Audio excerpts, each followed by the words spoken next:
ونسلم على رسوله الكريم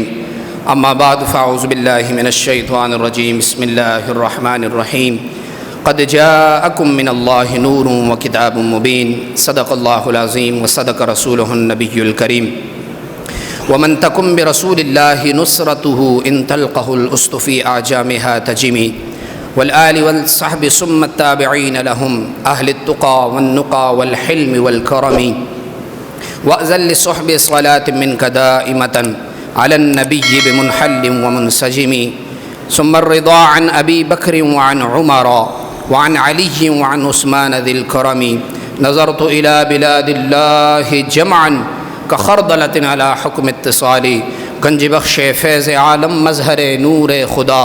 ناقص آرا پیر کامل کامل آرا رہنما جس نے ختم نبوت پہ پہرا دیا ایسے خادم کی عظمت پہ لاکھوں سلام مولا صلی وسلم دائما ابدا علی حبیبک خیر الخلق کلہم۔ تیری آمد تھی کہ بیت اللہ مجرے کو جھکا، تیری ہیبت تھی کہ ہر بت تھر تھرا کر گر گیا۔ حمد و ثنا کے بعد اللہ تبارک و تعالیٰ کی لاریب کتاب قرآن مجید فرقان حمید میں سے ایک آیت کریمہ کا کچھ حصہ تلاوت کرنے کا شرف حاصل ہوا۔ اللہ تبارک و تعالیٰ سے دعا ہے کہ مجھے حق سچ بیان کرنے اور اس پر ہم سب کو عمل کرنے کی توفیق نصیب فرمائے۔ یقیناً اللہ تبارک و تعالیٰ کا کروڑوں احسان ہے کہ اللہ تبارک و تعالیٰ نے آج ایک بار پھر ہمیں حضور علیہ الصلاۃ والسلام کی ولادت کی خوشی میں اس محفل مبارکہ کو سجانے کی توفیق بخشی اور اس میں شامل ہونے کی توفیق عطا فرمائی۔ شاعر اس محفل کا نقشہ کچھ یوں کھینچتا ہے کہ محبوب کی محفل کو محبوب سجاتے ہیں، آتے ہیں وہی جن کو سرکار بلاتے ہیں، وہ لوگ خدا شاہد قسمت کے سکندر ہیں جو سرور عالم کا میلاد مناتے ہیں۔ اب جس کو حضور علیہ الصلاۃ والسلام نے بلایا اور اللہ تبارک و تعالیٰ نے توفیق بخشی وہ اس محفل میں تشریف لایا، اور جس کو اللہ تبارک و تعالیٰ نے توفیق بخشی وہ حضور علیہ الصلاۃ والسلام کا میلاد منا رہا ہے۔ اللہ تبارک و تعالیٰ نے اپنی لاریب کتاب قرآن مجید فرقان حمید میں ارشاد فرمایا قد جاءکم من اللہ نور وکتاب مبین، تحقیق آیا تمہارے پاس اللہ کی طرف سے نور اور روشن کتاب۔ جمہور مفسرین کا قول ہے کہ اس آیت کریمہ میں نور سے مراد حضور علیہ الصلاۃ والسلام کی ذات بابرکت ہے جو کہ آخری نبی ہیں، اور کتاب مبین سے مراد قرآن مجید فرقان حمید ہے جو کہ اللہ تبارک و تعالیٰ کا کلام ہے اور اللہ تبارک و تعالیٰ کی آخری کتاب ہے۔ 10ویں صدی کے مجدد حضرت شاہ عبد الحق محدث دہلوی رحمۃ اللہ علیہ فرماتے ہیں کہ جب حضور علیہ الصلاۃ والسلام کی ولادت باسعادت ہوئی تو کعبۃ اللہ میں جو بت رکھے ہوئے تھے وہ اوندھے منہ گر گئے۔ حضور علیہ الصلاۃ والسلام کی والدہ ماجدہ حضرت آمنہ رضی اللہ تعالیٰ عنہ فرماتی ہیں کہ حضور علیہ الصلاۃ والسلام کی ولادت ہوئی، میں نے دیکھا کہ جبریل علیہ الصلاۃ والسلام کے ہاتھ میں 3 جھنڈے تھے، ایک جھنڈا انہوں نے مشرق میں گاڑا، ایک جھنڈا مغرب میں گاڑا اور ایک جھنڈا عین کعبۃ اللہ کی چھت پر گاڑا۔ یہ اس بات کی طرف پیغام تھا کہ سنو،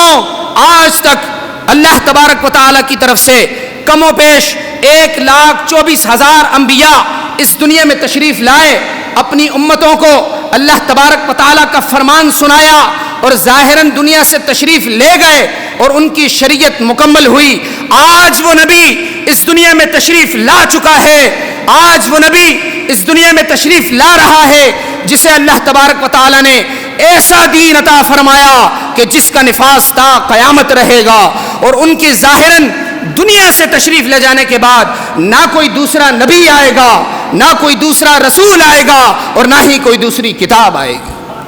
والذی ارسل رسولہ بالہدی ودین الحق لیظہرہ علی الدین کلہ ولو کرہ المشرکون۔ ہاں وہی ہے اللہ تبارک و تعالی جس نے اپنے نبی کو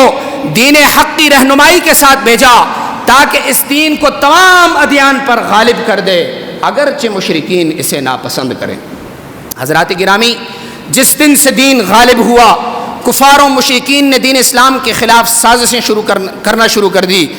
اور ہمارے اس ملک پاکستان میں اپنے کچھ ایجنٹس تیار کیے کہ جنہوں نے دن بدن روزانہ کی بنیاد پر دین اسلام کے خلاف سازشیں کر رہے ہیں اور مسلمانوں کے ایمان کو مجروح کر رہے ہیں۔ ان کے کئی طرح کے اعتراضات ہیں، ان میں سے چند اعتراضات میں آپ کے سامنے اعتراضات اور جوابات رکھوں گا۔ کبھی تو وہ کہتے ہیں کہ دین اور سیاست جدا جدا ہے، مولانا کو مسجد میں دین کی بات کرنی چاہیے، سیاست کی بات نہیں کرنی چاہیے، کیونکہ دین اور سیاست الگ الگ چیز ہیں۔ تو میں نے کہا نا، تمہیں پتہ نہیں، کانت بنو اسرائیل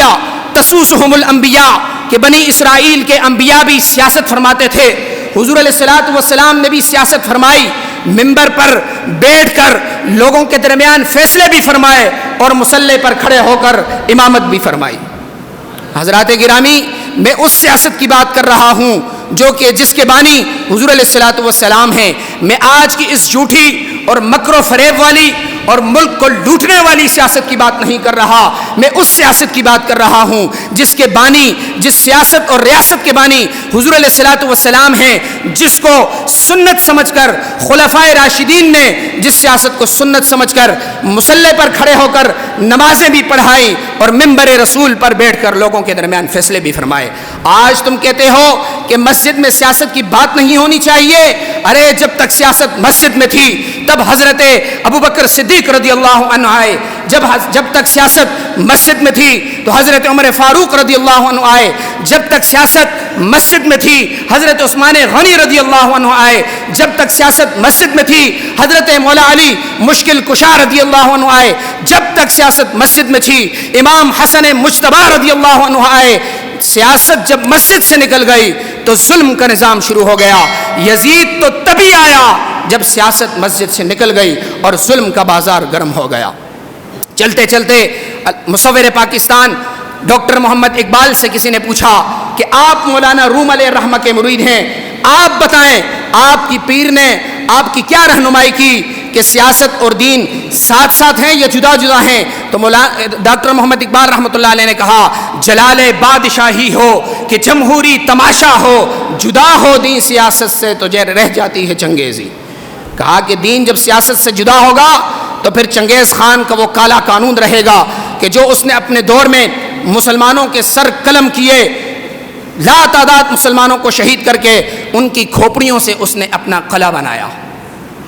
آج اور جب تک دین اور سیاست ساتھ ساتھ ہوں گے تبھی مسلمانوں کا وقار بلند ہوگا، جب تک دین اور سیاست ساتھ ساتھ ہوں گے تبھی مسلمان امن میں ہوگا۔ اور امن کا بھی یہ مطلب نہیں جو آج کل ہمارے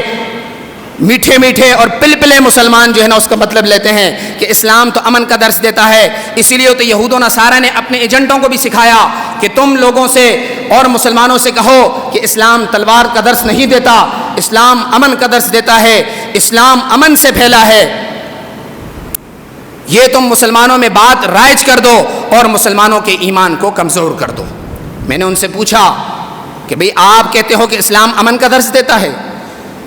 حضرت امیر المجاہدین علامہ حافظ خادم حسین رضوی رحمۃ اللہ علیہ فرمایا کرتے تھے کہ ضرور اسلام امن کا درس دیتا ہے، مگر تب جب حضرت بلال کعبۃ اللہ کی چھت پر کھڑے ہو کر اذان دے رہے ہوں، جب حضرت بلال کو گلیوں میں گھسیٹا جا رہا ہو اسلام کی خاطر، تب اسلام امن کا نہیں بلکہ غیرت کا درس دیتا ہے کہ تلوار لے کر میدان میں آ جاؤ۔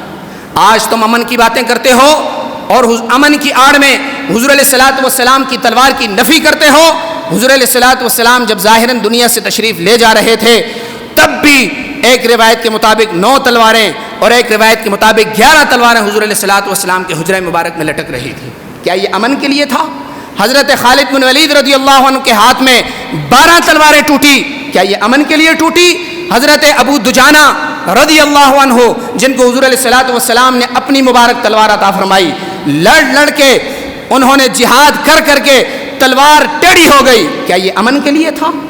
آج تم آ گئے کہ اسلام امن کا درس دیتا ہے، اسلام امن سے پھیلا ہے۔ ہمارے سامنے دونوں جہتیں موجود ہیں، ایک جہت وہ جس میں اسلام امن کا درس دیتا ہے اور ایک جہت وہ جس میں اسلام غیرت کا درس دیتا ہے۔ امن کا درس تب دیتا ہے کہ جب کعبۃ اللہ فتح ہو چکا ہو اور صحابہ کرام جماعت کی صورت میں کعبۃ اللہ کی طرف جا رہے ہوں اور راستے میں کتیا اور اس کے بچے موجود ہوں۔ حضور علیہ الصلوۃ والسلام نے ایک صحابی سے فرمایا کہ آپ یہاں پر رکیں، صحابہ کرام جماعت کی صورت میں آ رہے ہیں، ایسا نہ ہو کہ میرے غلاموں کے گزرنے سے ان کو کوئی تکلیف ہو۔ جب اسلام امن کا درس دیتا ہے تو کتیا اور اس کے بچوں کے حقوق بھی مل جاتے ہیں، اسلام امن کا درس تب دیتا ہے کہ جب فتح مکہ والے دن حضور علیہ الصلوۃ والسلام اعلان عام فرما دیں کہ آج کھلے عام معافی ہے سوائے گستاخ کے. اور جب دوسری طرف بات گستاخ کی آئے، ابن قتل کی آئے جو کہ گستاخ رسول تھا، خود بھی گستاخیاں کرتا تھا، اپنی لونڈیوں کو بھی کہا کرتا تھا کہ تم اشعار کی صورت میں معاذ اللہ ثم معاذ اللہ حضور علیہ الصلوۃ والسلام کی گستاخی کرو. جب بات ابن قتل کی آئی تو فتح مکہ والے دن وہ عین کعبۃ اللہ اور کعبہ کی دیوار اور اس کے غلاف کے درمیان چھپ گیا، لپٹ گیا کہ آج مجھے امن مل جائے گا. حضور علیہ الصلوۃ والسلام کی بارگاہ میں صحابہ کرام آئے اور عرض کی یا رسول اللہ صلی اللہ علیہ وآلہ وسلم، ابن قتل جو کہ آپ کا گستاخ تھا وہ تو آج کے دن کعبۃ اللہ کے دیوار اور غلاف کے درمیان چھپا ہوا ہے کہ آج اس کو امن مل جائے گا. حضور علیہ الصلوۃ والسلام نے فرمایا اقتلوہ، اس کو وہیں پر قتل کر دو. یہ ہے وہ صورت جس میں اسلام امن کا نہیں بلکہ غیرت کا درس دیتا ہے. آپ کو یہ بات بھی ضمناً سلاتا چلوں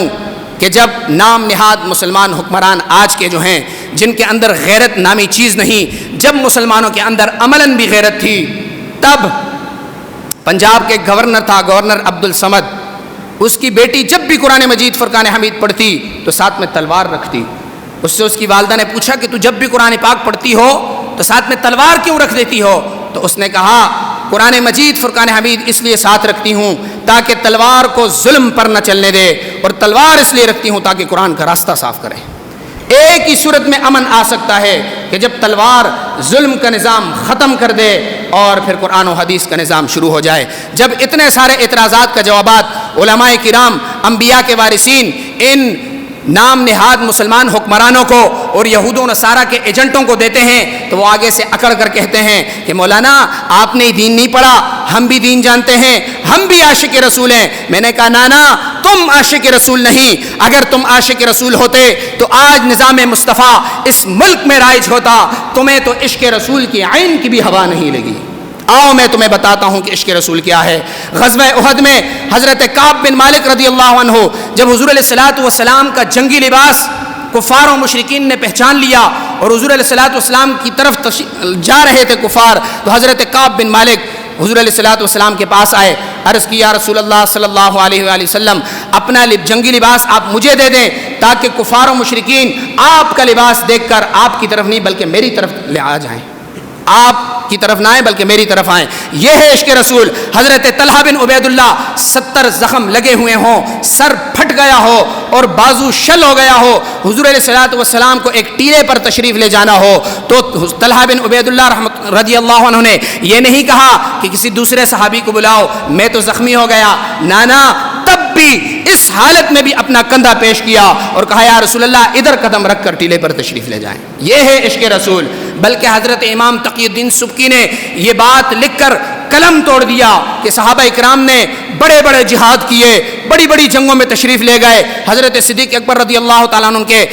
حضرت صدیق اکبر رضی اللہ تعالیٰ عنہ کو سانپ نے ڈس لیا تب بھی انہوں نے کوئی فریاد نہ کی. حضرت مصعب بن عمیر نے خوشحالی والی زندگی کو چھوڑ کر اسلام کی خاطر تب بھی انہوں نے کوئی فریاد نہ کی. اور حضرت طلحہ بن عبید اللہ شدید زخمی بھی ہو گئے. صحابہ اکرام نے تیبند باندھ کر کیسر و کسرا کے دروازے جا کھڑکائے تب بھی انہوں نے کوئی فریاد نہ کی. حضور علیہ الصلوۃ والسلام کا حق تو اتنا اعلیٰ اور بلند ہے کہ صحابہ اکرام نے اتنا کچھ کرنے کے باوجود بھی حضور علیہ الصلوۃ والسلام کا حق ادا نہ کر سکے. آج تم ایک طرف حضور علیہ الصلوۃ والسلام کے دین کے مخالف جا کر دوسری طرف عشق رسول کے دعوے کرتے ہو. حضرت امام بوصیری رحمۃ اللہ علیہ اپنے قصیدہ بردہ شریف میں لکھتے ہیں کہ یہ قوم کیوں کر حقیقت محمدی صلی اللہ علیہ وآلہ وسلم کو پہچانے، یہ تو خود خواب غفلت میں سو رہی ہے. بس کریں، بڑی ہو گئی، بہت ہم نے سستی کر لی اور بہت بیکار زندگی گزار لی. ابھی ہر شخص اپنا یہ تہیہ کرے کہ دین اسلام کا کام کرنا ہے. اور ماہ ربیع الاول بھی ہمیں یہ پیغام دیتا ہے کہ حضور علیہ الصلوۃ والسلام کے دین کے لیے ہمہ وقت کوششیں کرنی چاہیے اور نفاذ اسلام کے لیے ہمتاً کوششیں کرنی چاہیے تاکہ اسلام کا نظام اس ملک میں رائج ہو. اور پھر ہم جب کفار اسلام کے خلاف سازشیں کریں تو ہم ان کی آنکھوں میں آنکھیں ڈال کر ان کے ساتھ بات کر سکیں. علامہ اقبال رحمۃ اللہ علیہ نے بھی کیا خوب کہا کہ ذاک ملت راہیا ازش کے اوست برگ ساز کائنات ازش کے اوست. اگر امت مسلمہ چاہتی ہے کہ وہ پھر سے غالب ہو، اسلام کو غالب کرے اور کفر کو مغلوب کرے اور کفر کی آنکھوں میں آنکھیں ڈال کر بات کرے، تو اس کا ایک ہی طریقہ ہے کہ حضور علیہ الصلوۃ والسلام کے دین کی اور حضور علیہ الصلوۃ والسلام کی صحیح معنوں میں اتباع کرے۔ رہے گا یوں ہی ان کا چرچا رہے گا، پڑے خاک ہو جائیں جل جانے والے، اور خاک ہو جائیں عدو جل کر، مگر ہم تو رضا دم میں جب تک دم ہے ذکر ان کا سناتے جائیں گے۔ وما توفیقی الا باللہ۔